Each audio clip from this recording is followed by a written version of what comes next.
Hey, if you want to create account in CapCut video editor application using your phone, first of all, you have to get this application on your device, so you can get it on the iOS devices like iPhone or iPad or Android devices. In my case, that's the Google Pixel phone.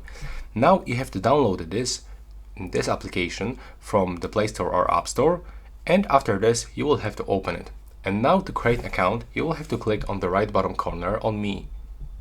And now from here, you can sign in with your TikTok account, sign in with your Google account, sign in with your email. So basically, right here, you will create account, or sign in with the Facebook. So if you pick to sign in with TikTok, Google, or Facebook, you will not create account. You will basically allow your TikTok, Google, or Facebook account to get access into this application. But the real creation of the account is by going to sign in with an email. So you have to decide what you want to do. In my case, I'm using TikTok and I want to connect my TikTok with CapCut. So I'm gonna select sign in with TikTok.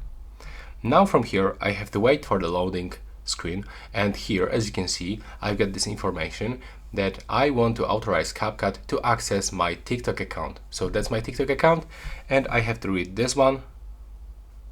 And from here, I have to click to authorize on this red button. And after a few seconds, we have to pick our birthday and then click confirm. Now just wait for the creating process. As you can see, we sign in successfully, and here we are in the CapCut application. So as you can see, that's all. Right now, please subscribe to my channel. Bye bye.